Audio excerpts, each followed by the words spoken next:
जय द्वारकाधीश। स्वागत है आपका बजट ट्रिप सीरीज के तीसरे एपिसोड में, जहां हम आपको 3000 से 5000 के बजट में घुमाएंगे भारत के प्रख्यात धार्मिक स्थलों पर। तो चलिए चलते हैं द्वारका यात्रा पर। इस वीडियो में हम आपको अहमदाबाद से द्वारका कैसे पहुंचे, कहां रुके, कब कहां दर्शन खुले रहते हैं, कौन से स्थल पर आप घूमने जा सकते हैं, बजट कितना होगा, उसकी पूरी जानकारी देंगे। अहमदाबाद से आप निकल जाइए सौराष्ट्र मेल वाली ट्रेन से, जिसका किराया करीबन 300 रुपये है, जो अहमदाबाद जंक्शन से सुबह 5:10 पर निकलती है, जो आपको 8 घंटे और 35 मिनट के सफर के बाद पहुंचा देगी द्वारका स्टेशन। तो बोलिए जय द्वारकाधीश।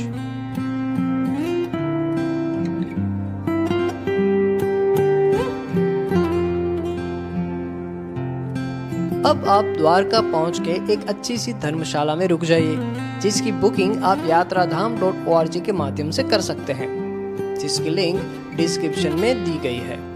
अब यहाँ पास में ही खाना खा लीजिए, जो 100 से 150 रुपए में पड़ेगा।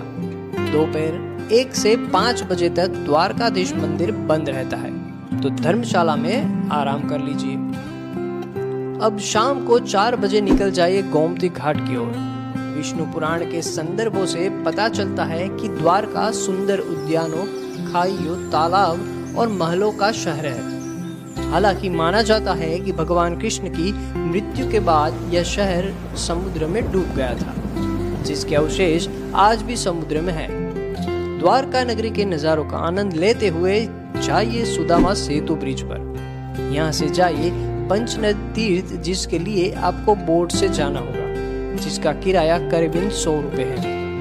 अब जाना है पंचनद तीर्थ, जहां पर पांडवों के नाम के 5 अलग कुंड हैं, जिसमें 5 अलग नदियों का जल है। सबसे ज्यादा आश्चर्य की बात यह है कि अरब सागर के पास होकर भी इन सभी कुंड का जल मीठा है और इनका जल स्तर कभी कम नहीं होता।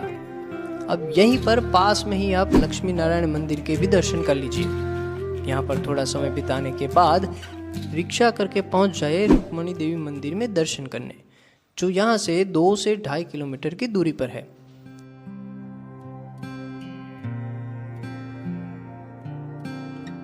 इसके बाद आप जाइए भड़केश्वर महादेव मंदिर, जो 5000 साल पुराना है, जिसे अरब सागर में पाए गए एक स्वयंभू शिवलिंग की चारों ओर बनाया गया है। अब यहाँ से रिक्शा करके पहुंच जाइए द्वारकाधीश मंदिर, जो कृष्ण को समर्पित एक हिंदू मंदिर है, जिन्हें यहाँ द्वारका के राजा के नाम से पूजा जाता है। यह मंदिर, जो हिंदू तीर्थ यात्रा 4 धाम के स्थलों में से एक है।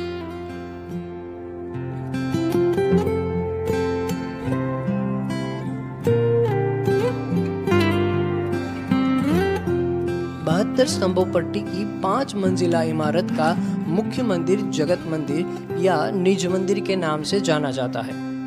यहाँ 7:30 बजे होने वाली संध्या आरती का आनंद लीजिए। मंदिर में आप कोई भी इलेक्ट्रिक सामान नहीं ले जा सकते, तो अपने मोबाइल फोन वगैरह बाहर लॉकर में ही रख दीजिए।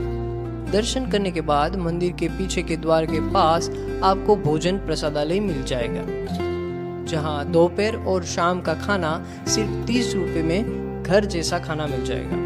अब भोजन करके पहुंच जाइए अपनी धर्मशाला की और आराम करने। दूसरे दिन सुबह रिक्शा करके निकल जाइए नागेश्वर ज्योतिर्लिंग के दर्शन करने। यहाँ आप रिक्शा से आसपास की जगहों पर घूमने जा सकते हैं, जिसका किराया करीबन 500 से 800 हो सकता है। नागेश्वर ज्योतिर्लिंग का स्थान 12 ज्योतिर्लिंग में से 9वां है। मंदिर के दर्शन सुबह 6:30 बजे से खुल जाते हैं और दोपहर 1 बजे तक खुले रहते हैं। यहाँ पर भगवान शिव की बड़ी प्रतिमा भी है। अब यहाँ दर्शन करके निकल जाइए गोपी तालाब, जो करीबन 5 किलोमीटर दूर है। यहाँ पर थोड़ा समय बिता के आप जाइए बेट द्वारका, जिसके लिए आपको ओखा जाना होगा, जो गोपी तालाब से करीबन 20 किलोमीटर की दूरी पर है।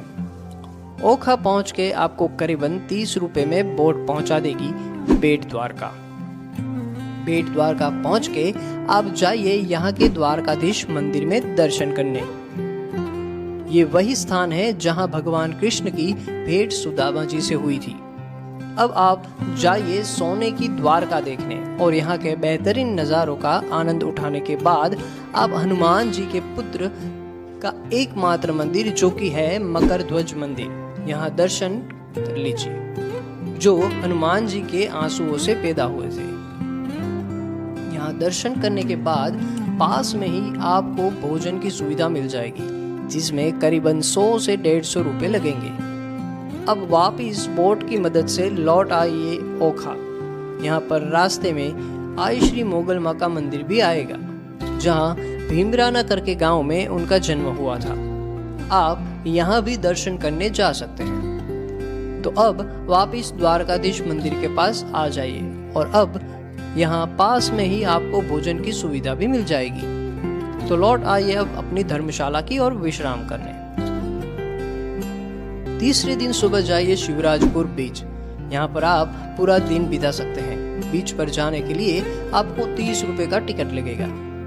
ये बीच एशिया के सबसे बड़े बीच में से एक है और इस बीच को ब्लू फ्लैग का टैग भी मिला है, जहाँ आप पैराग्लाइडिंग, स्कूबा डाइविंग और वाटर राइड जैसी एडवेंचर एक्टिविटीज का आनंद भी ले सकते हैं। दोपहर का भोजन यहीं पर कर लीजिए। अब समय है द्वारका नगरी से विदाई लेने का। तो पहुंच जाइए द्वारका रेलवे स्टेशन पर, जहां से रोज रात को 8 बजे 54 मिनट पर ओखा सोमनाथ एक्सप्रेस ट्रेन निकलती है, जो आपको सुबह करीबन 5:15 पर पहुंचा देगी वेरावल रेलवे स्टेशन। तो बस आज की यात्रा को हम यहाँ पर विराम देते हैं और मिलते हैं अगले वीडियो में, जहां हम आपको ले जाएंगे सोमनाथ की यात्रा पर। तो बने रहिए हमारे साथ ऐसी ही बजट ट्रिप सीरीज देखने के लिए। और अगर आपने यात्राधाम.org के सोशल मीडिया प्लेटफॉर्म को अभी तक फॉलो नहीं किया है तो कर लीजिए। धन्यवाद।